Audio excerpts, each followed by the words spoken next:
tal si hoy hablamos sobre qué es el aprendizaje?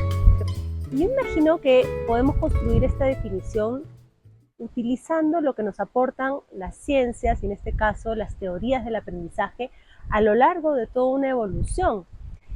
Y hay que considerar, así como estas piletas que observamos en estas termas, que no existe una sola definición de aprendizaje, sino que son definiciones que se construyen a la luz justamente de estas teorías y de estos avances científicos y de estas propuestas. Y me voy a remontar a los años 20, en donde las teorías conductistas, cuyos exponentes seguramente todos recordarán, Pavlov, Skinner, Watson, proponían que el aprendizaje se ve en conductas observables y que el aprendizaje básicamente se trabaja con estímulos y respuestas. Durante mucho tiempo pensamos que el aprendizaje era dar una respuesta frente a un estímulo. Pero luego los estudios cognitivistas, ¿sí?, que era toda una teoría psicológica preocupada en observar qué pasaba en la mente del ser humano, porque pensaban que el aprendizaje no solamente se observaba en las respuestas, sino que pasaba algo en el cerebro. Con la ayuda de las nuevas herramientas tecnológicas del momento, empezaron a hacer estudios sobre la memoria, sobre el cerebro, sobre los procesos cognitivos puestos en marcha en el momento del aprendizaje. Y sus descubrimientos fueron sumamente importantes para poder entender cómo el cerebro piensa y cómo administrar mejor la instrucción.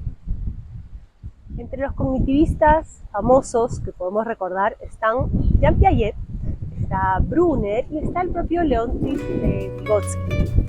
Y luego, con esta base de conocimientos sobre cuáles son las estructuras mentales que se ponen en juego en el aprendizaje, hacia los años 70, 80, se empieza a desarrollar las famosas teorías constructivistas, abanderadas obviamente por Jean Piaget, pero también tenía toda una serie de discípulos que hay que reconocer. Y esta teoría lo que dice es que el estudiante ejerce un rol activo en su propio proceso de aprendizaje, y por eso la idea de construcción, ¿no?, que el aprendizaje se expresa a través de estos modelos sucesivos en los que el estudiante va creando soluciones para responder a ciertos problemas.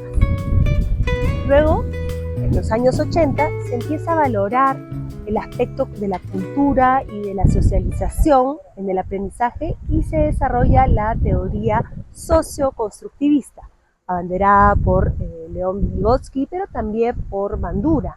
Y se habla justamente del rol del modelamiento de los seres humanos en este aprendizaje, y definitivamente el socioconstructivismo recoge del cognitivismo, del constructivismo, las mejores prácticas y nos da una teoría más redondeada para entender el proceso de aprendizaje.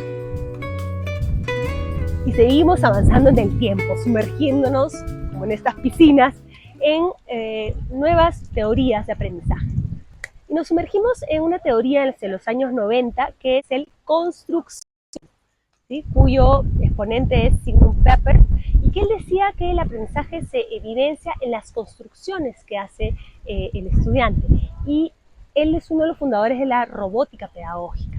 Entonces, por ejemplo, este lenguaje de programación Logo permitía al estudiante crear soluciones y hacer construcciones que reflejaban su experiencia de aprendizaje. Llegamos al siglo XXI y nos empezamos a nutrir de las tecnologías de la información y la comunicación. Y se empiezan a construir perspectivas teóricas sobre cómo aprendemos. Y algunos dicen que son teorías del aprendizaje, teorías pedagógicas sobre cómo aprendemos en la era digital, pero se le denomina el conectivismo.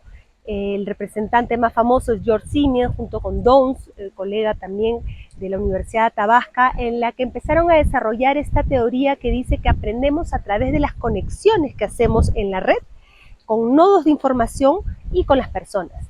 Y que más importante que saber cosas, que saber contenidos, es poder maniobrar en esta red y poder mantener las relaciones. Tenemos que nutrirnos de todas estas diferentes teorías para entender qué cosa es el aprendizaje y poder desarrollar una práctica adaptada a las necesidades de nuestros estudiantes y sus contextos.